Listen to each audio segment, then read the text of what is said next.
Hi friends, Mindy here. I have a process video for you today. This is going to be day 6 of Follow Me from Bythewell4God.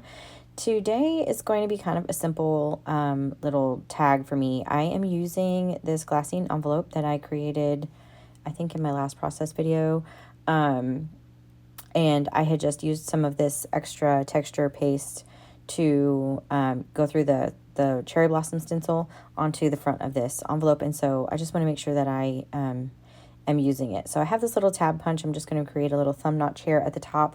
And it's about this point when I realize that this tab punch does not like glassine envelopes and it gets stuck. So this is kind of a comedy of errors, this whole card, but I just thought I would leave it in here anyway.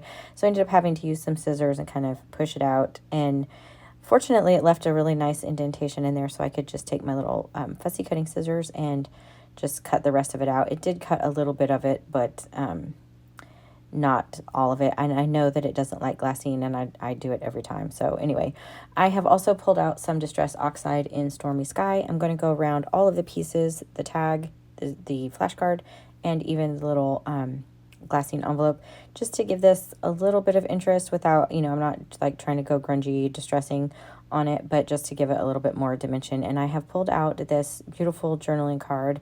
I am in love with the journaling cards this month. I love them. So they are popping up everywhere in my little tag ring, but it was just a little bit too wide for my glassine envelope. So I'm just going to trim this down.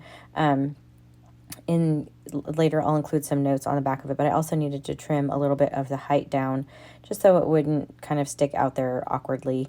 I'm going to try and slide this back in, and then I realized I need to trim just a little bit of the top of it as well.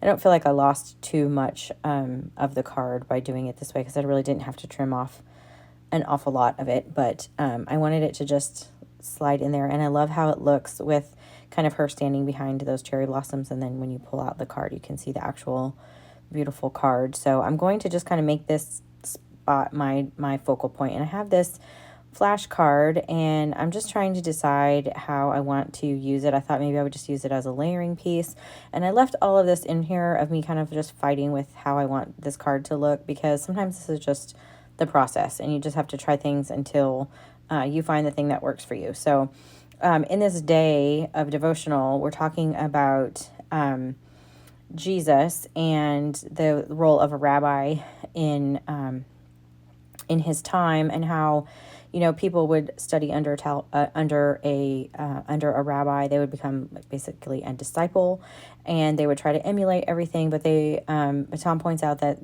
Jesus would not have tried to emulate another person. He was trying to emulate his Father, and so he didn't have any other training other than that. He obviously didn't need any other training.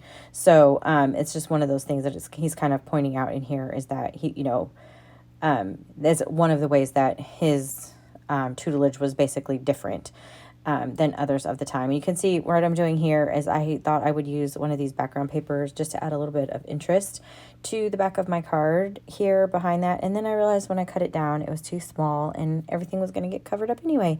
So it was just, I couldn't make it work in a way that just made sense to my eye. So I ended up scrapping this page and pulling out another sheet of the pattern paper. These are all the pattern papers that coordinate with the devotional kit. If you've never gotten the devotional or the pattern papers from Bythewell4God, I would highly suggest it. The papers are amazing. You can do so many things with them, and the quality of the paper is excellent. I probably say that all the time, but I really do love the pattern papers that they come out with. It's one of my favorite things that they come out with every month. So just kind of going through my stash, I thought I would go pink, and then I just felt like that was just too much pink. I needed a little bit of something to kind of break that up. And then I found this kind of ombre paper. So I'm just going to trim off the yellow part, because that just, didn't go with the color scheme of my page. And then I'm going to kind of stick to the brighter side of this paper too, where the colors are just a little bit more saturated. And I'm going to cover up most of the tag with this pattern paper. It doesn't add a whole lot, but it just adds, just another little bit of a layer of interest back there. Most of it, you know, obviously does get covered up, but it just, in my brain, it helped the card. So I glued that down. I have one of the scriptures from this day written out there on the back of the tag. And then I'll write out some other notes here in a little bit. I'm just going back in with that same Stormy Sky Distress ink there on the edges of where I added that pattern paper. And when I added that, I made sure to leave a little bit of space up at the top so that I could tuck that flashcard down in there as another layering piece, have a scripture on the back of that as well. And then now I'm just going to kind of glue everything together. So I added a little bit of glue to this label that where I used the alphas to spell the word disciple, and I did that so that it would kind of stick to this, so then I could glue this down all as one piece, just to make sure I get everything, you know, kind of where I want it.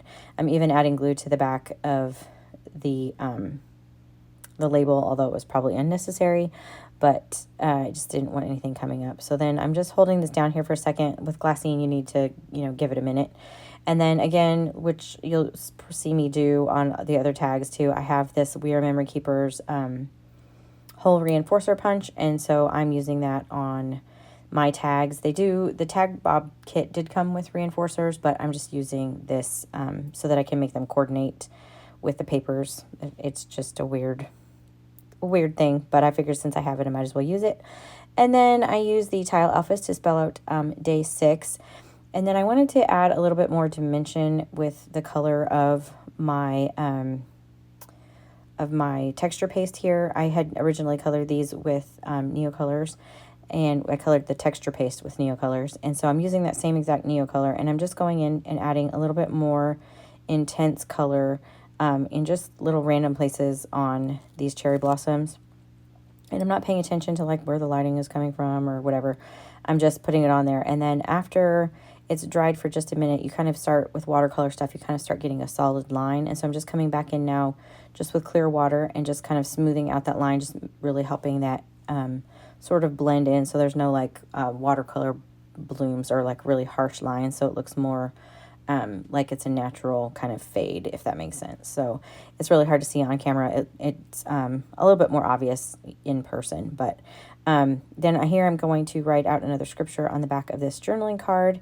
And that's going to be pretty much it for it. You can already see I have the other one already written out here on the back. And I have some other notes on that flashcard as well. And then I just kind of felt like it needed maybe a little something else. So I went back to my tag ring or tag bob kit with all of the different fibers that I have not yet put onto my ring. And I pulled out this blue one that I felt like coordinated really well. And I want to have some of my fibers kind of in between my pages as well. So I just am tying a little bit of this on here on my ring, kind of right in front of day 6. And just to add another little layer of interest, I'm tearing the edges here just with a little scissor cut and then tearing it just to kind of keep all of it, you know, kind of that frayed look. And this is kind of how that is going to end up looking. So that's pretty much it for this card. It was really simple, but if you liked this video, I would appreciate it if you gave it a thumbs up. Subscribe to my channel if you haven't already, and until next time, bye.